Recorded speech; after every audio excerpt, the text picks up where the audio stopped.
السلام عليكم ورحمة الله وبركاته. ازيكم يا حلوين، عاملين ايه؟ بصوا بقى، النهاردة هنعمل أكلة خفيفة خالص كده وجميلة وطعمة زي ما انتم شايفين. هي بسيطة خالص، متاخدش وقت خالص خالص خالص، يعني ربع ساعة كده تكوني خلصتي الموضوع كله على بعضه يعني. و... وأكلة من الأكلات حقيقي حقيقي الجميلة قوي بصراحة، الحاجات اللي أنا بحبها يعني. هنعمل رز بعدس اصفر ومع بتنجان، بتنجان مخلل وفلفل وبيض مدحرج. انتوا عارفين طبعا الاكله دي من الاكلات القديمه بتاعتنا الجميله قوي يعني. انا حاطه كوبايتين عدس اصفر وثلاث كوبايات رز.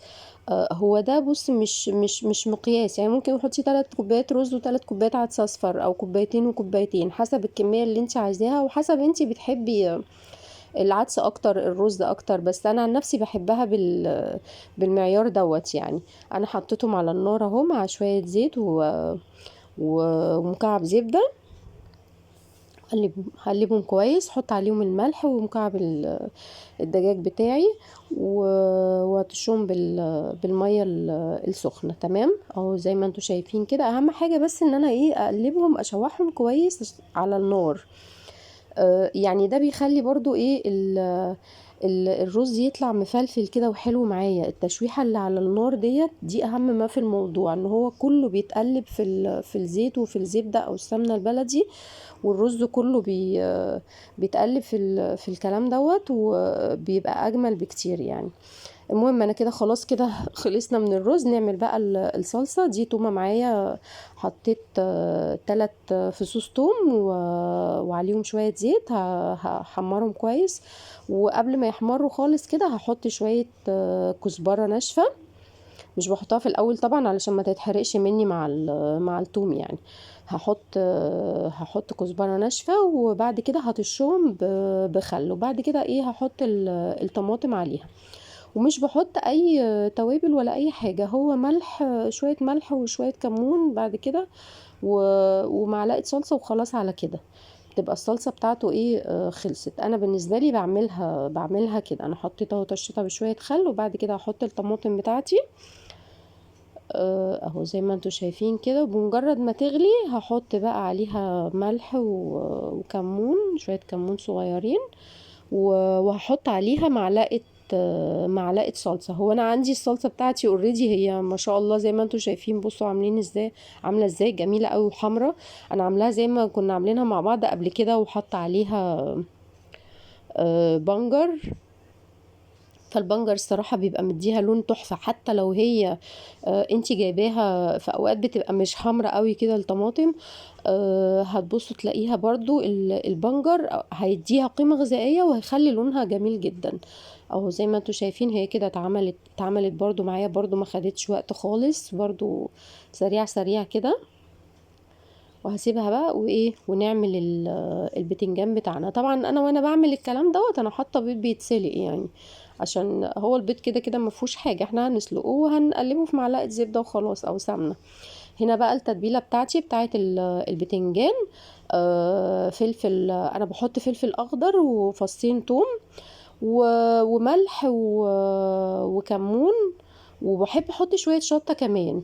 بصوا انا اديتهم ضربه، وفي الاخر خالص بقى بصوا حطيت شويه بقدونس كده معايا، برضو بحس ان هما بيدوهم ريحه وطعم حلو للتتبيله يعني. ممكن كمان تبشري جزر، بس انا متعوده برضو ببشر جزر، بس ما كانش عندي، فقلت خلاص مش مشكله يعني.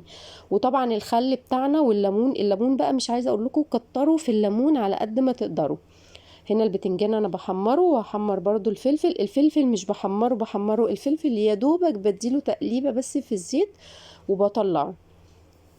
اهو زي ما انتوا شايفين كده، انا يا دوبك هقلبه كده، وبعد كده هطلعه على طول. اهو بصوا زي ما انتوا شايفين، تحس بصوا الفلفل الواحده بوحدتها كده، يعني مش هينفع نسيبها في الزيت كتير.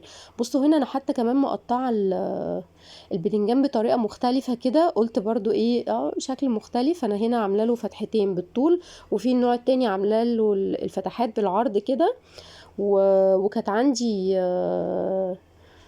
كانت عندي تتبيلة حمراء، قلت هنوع بيها مع التتبيلة الخضراء اللي انا عاملاها، الفلفل الاخضر اللي انا عاملاه. آه، هحط ايه يعني مرة فلفل اخضر كده ومرة فلفل احمر، فيبقى برضو ايه يدي شكل ايه، يدي شكل حلو. زي ما بقول لكم، اهم حاجة في موضوع البتنجان ده الليمون يا جماعة، الليمون.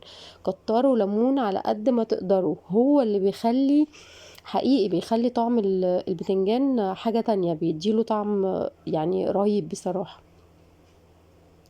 مع ان الفلفل بقى كمان مع الموضوع دوت بقى كمان، يا ريت الفلفل يبقى حراق. يعني الصراحة بتضايق قوي لما الفلفل يطلع مش حراق، اي نعم برضو بيبقى طعمه حلو، بس الفلفل لو حراق بيودي البتنجان كده في حتة تانية، الصراحة بيبقى خطير يعني، بيبقى حلو قوي. بصوا انا هنا ايه اهو بوريكم وانا بحط الحاجة وخلاص. انا بقى هكمله بقى ايه مع نفسي، وهرصه ايه، وهرصه في الطبق بتاعه. وعملت كمان معاه طماطمايه كده برضو بتبقى جميله قوي بالتتبيله بتاعه الفلفل ديت. بصوا انا غرفت هنا الرز اهو. البيض زي ما قلت لكم يا دوبك بنسلقه وبنعمله في طاسه كده في معلقه سمنه، وخلاص على كده بنقلبه بس كده في معلقه سمنه. اكيد كلنا عارفين يعني بيتعمل ازاي. او انا غرفته زي ما انتم شايفين، انا بغرفه بالشكل دوت كده. بصراحة من الأكلات اللي أنا بحبها جدا أكتر من اللحمة والفراخ والكلام ده كله.